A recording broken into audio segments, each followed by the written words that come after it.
In the name of Allah, the most beneficent, the most merciful. I'm a mixed Filipino and Chinese.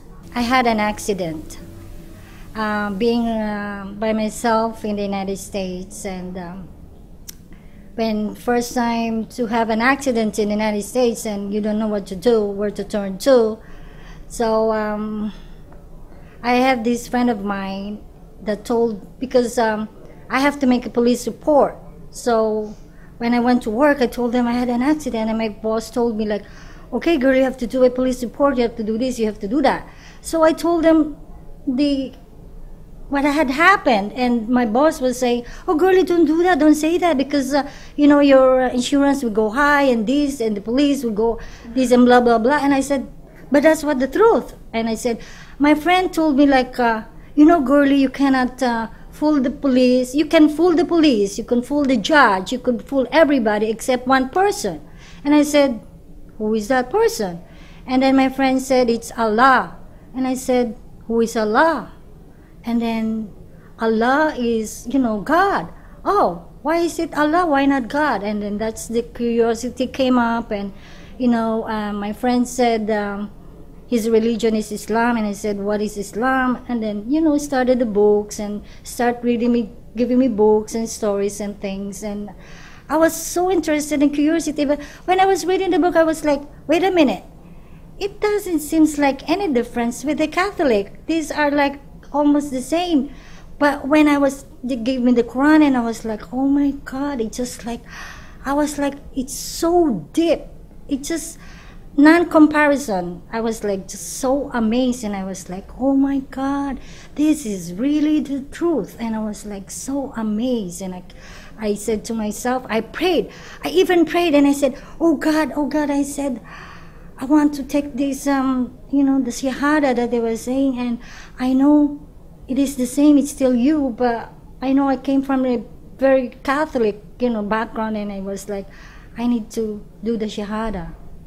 And that was the 9/11, 2001, and that's the hardest, because 9/11 is just happened, and it was like, even at work, even at school, not at school, but I'm working, everywhere I go, was like, first time I wear my hijab, and then giving me this bad finger, and I was like, what are you doing? I was just wearing my hijab, and I even laid off because of wearing my hijab at work, but I was like, oh well, I don't care.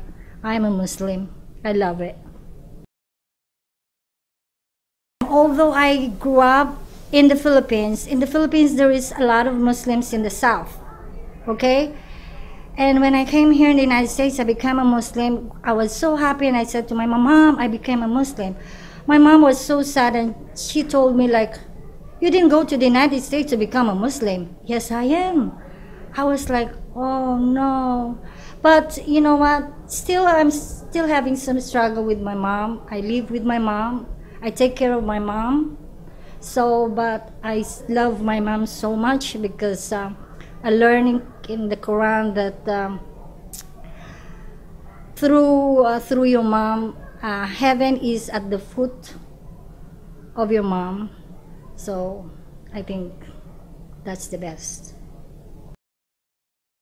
I think wearing the hijab is a biggest challenge, especially for women, because they are, concentrating on their looks, their beauty, and everything.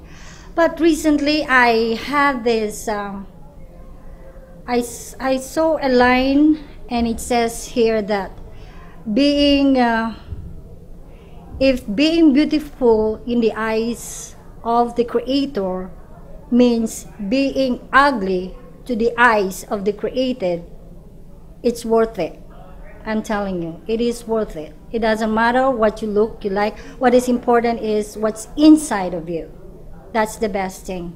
Because everything will fade. Everybody will go old and die. But, what's inside is the most important thing. And that's gonna last. And that's not gonna fade.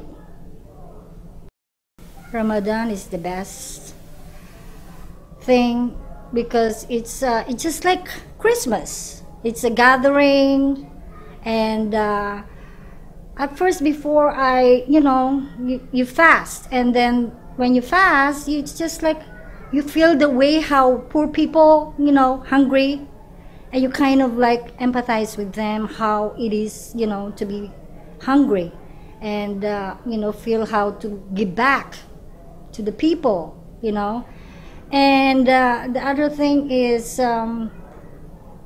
Ramadan. My first encounter with Ramadan is you have to do the dates, and I was like, where am I gonna buy the dates? I don't know. And then one day I was just like, everybody was giving me box of dates, and I was like, oh my God, there's a lot of dates now. I'm just by myself. This is a lot of dates for me to consume, and I was like, oh well, Alhamdulillah, thanks for all those people who was giving me the dates. But something happened that with the fasting. But before I was like working and fasting, and then when I was fasting, it was like I have some co-worker that I go with, with your lunch, and it was, Gurly, what are you doing? I'm fasting. Oh, okay. Next day, Gurly, lunchtime. What are you doing? When you go here? I'm fasting. Are you dieting? No, I'm not. I'm fasting. Is fasting dieting? No, it's not. Fasting is like cleansing. Oh, okay. So, and then what happened is I'm sad now because I kind of not perform really the fasting because I had an aneurysm. So Allah gave me a second life, and they told me that since my aneurysm, I could not really fast, because when I fast, I kind of have a headache. If you had a headache, then it triggers. It's not good for the aneurysm. So what they told me, I kind of compute the amount of the breakfast, and then I send money to my brother and give it to the poor in the Philippines. So that's what I do right now, because since I had my aneurysm, I missed it. I really missed it. I'm trying, but they said, no, you don't have to because of your health condition. So may Allah bless me.